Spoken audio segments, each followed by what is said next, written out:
I was just reading on one of my videos that I had posted, I don't know, maybe a week or so ago, maybe a couple weeks ago, and it was basically a discussion how I was talking about how atheists on YouTube and elsewhere will be like, this, they will say to the theists and creationists, well, this is science, this is not bullshit, this is just truth in science. And all the atheists do that.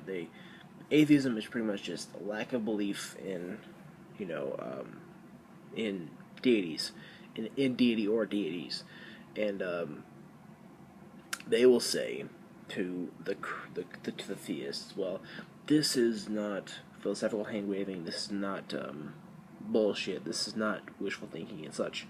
This is truth, science, and this is real. This is reality, and that's just the way it is.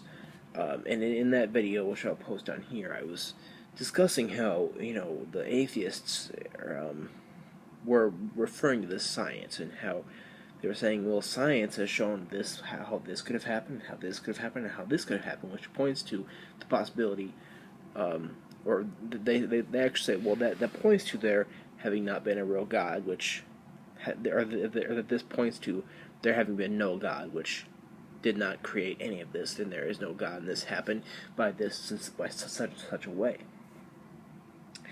And I was saying, well, this science that you all refer to has not proven any of that. It has proven that it has shown how it could have happened. It's shown cosmogony and abiogenesis, the old way how we get from nothing to something in a way that we get from non-life to life.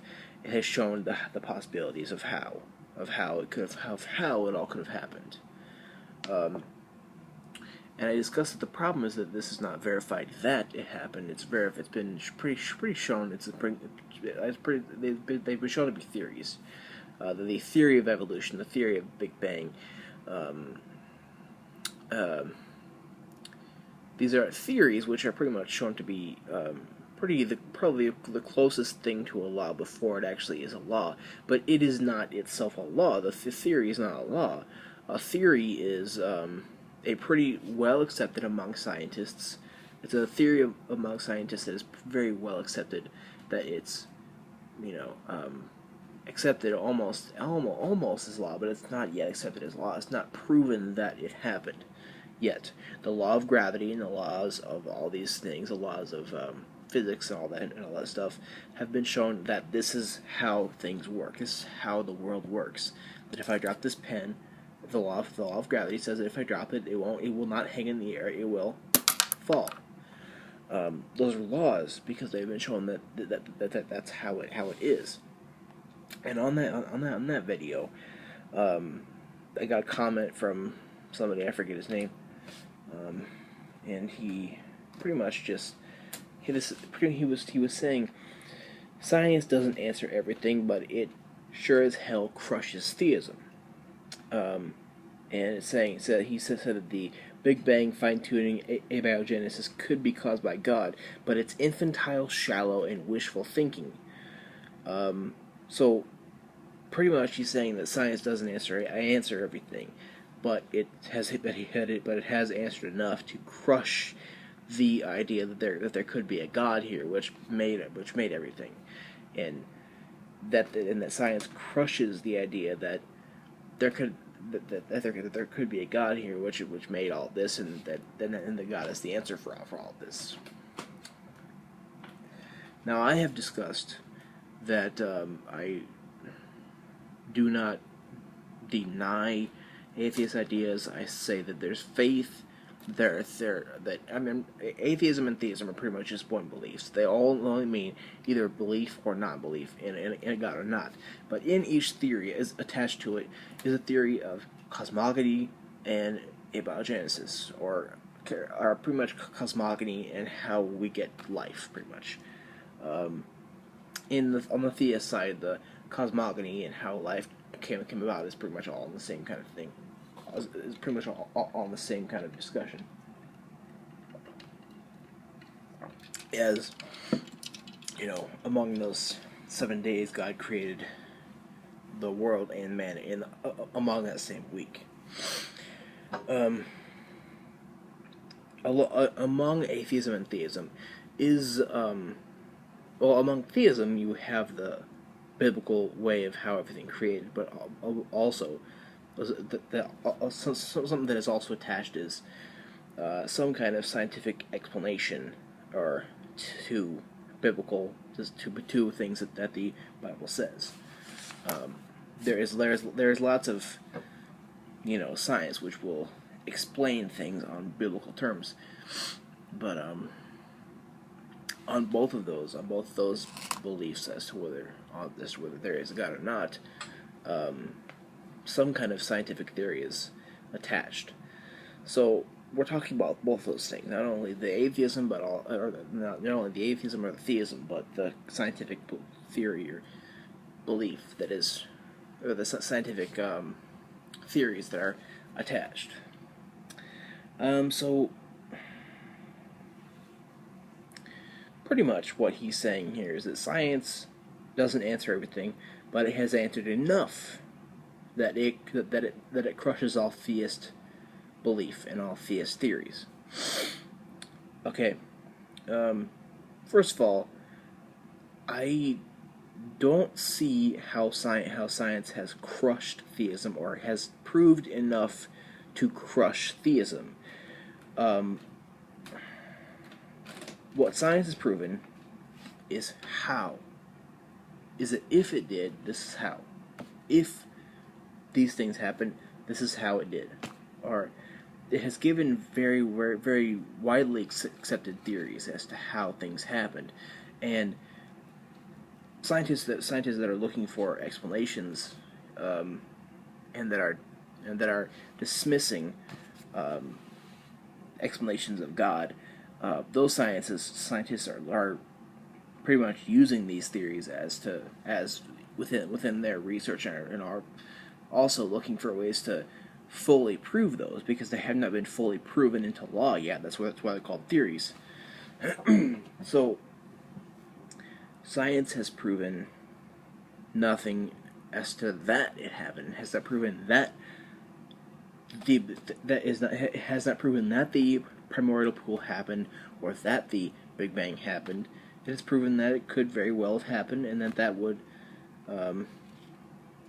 not have, or that it's proven that it very well could have happened, and that is a very possible solution if there was no God. And what atheists and atheistic scientists will do is that this is fact, this is real, this is reality, and these things have not been proven. They haven't. They've been proven as theories, but they've been accepted, but they have not been proven, and that's why I think atheists make the mistake of. They make the mistake of that it's been proven, and they say, well, this is science, not delusional bullshit.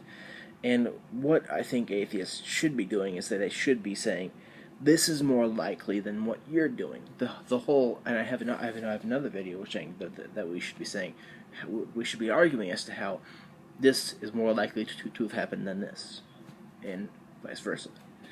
So pretty much this is what I would think that science would have to do to crush theism and to crush all kinds of belief in God or gods. Science must prove out a cosmogony. A cosmogony is a theory as to how we get from nothing in a void, or to how we get from a void of nothing to a universe, or universes, a multiverse of things, material things. How we get from nothing, a void, to something. That is what a cosmogony is, and the Christian cosmogony is very well known. That's creationism. God, there was the heavens, and then God said, well, let's create this and that, and so forth. Science needs to prove out cosmogony, not how it happened, but that it happened, with full certainty that it happened. Now, that could be done, but it has not been done yet. Science has to do that. This is one of three things that science must do for atheism to win out over theism, for science to crush theism.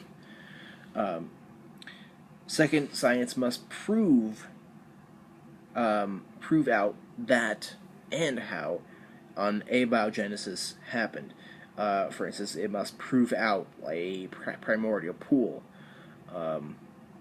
That's one of the possible theories of how we get from non-life to life. Abiogenesis is the theory of a biological process of how we get to non-life beings to life beings.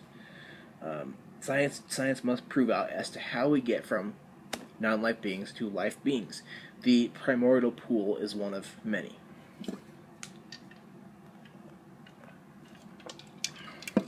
Third, science must prove out a evolution of how we get from very simple single-celled organisms to the complex organisms such as humans and primates that we have today.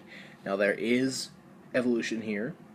There is evolution that has been proven as it's called a theory of evolution, which shows possible links between, say, the therapsid and the therapsid and the bird. The therapsid in the mammals and the reptiles. That is, I don't feel that evolution is adequate enough. I feel like it's a very good theory and it's been really, really well accepted, but I don't feel that it's adequate enough to be shown as, hey, this is real science. This is not delusional bullshit. Evolution is probably the whole cosmogony and the abiogenesis have not been advanced well enough at all, I don't think. But the evolution is probably the one that has been that has done well more than the other three. But they have to prove that this happened. They have proven that evolution is a way that is a possible way that we could have come from single cell organisms to the complex ones that we have today, to the complex multicell organisms that we have today. The theory of evolution proves a how that it could possibly have happened, but it doesn't prove that it happened at all. So these three things must be proven by science. And until then, atheists and atheistic scientists cannot be saying that science crushes theism, because until it does these three things, it sure as hell hasn't. It hasn't at all. I mean, there's no possible way that we can be saying that atheists and that atheists and atheistic scientists can be saying science crushes theism. It doesn't answer everything. It doesn't answer everything, but it sure as hell crushes theism. Science does not have to answer everything. It doesn't to crush theism, but it has three things that it must answer before it can crush theism. If it did answer these three things, then it would sure as hell crush theism, and I would convert back. Then I would convert to atheism. I would. If these three things were proven, I would no longer be a Christian or a theist. I would not. This would pretty much turn over a lot of Christians back to atheism. I mean, not all, but some.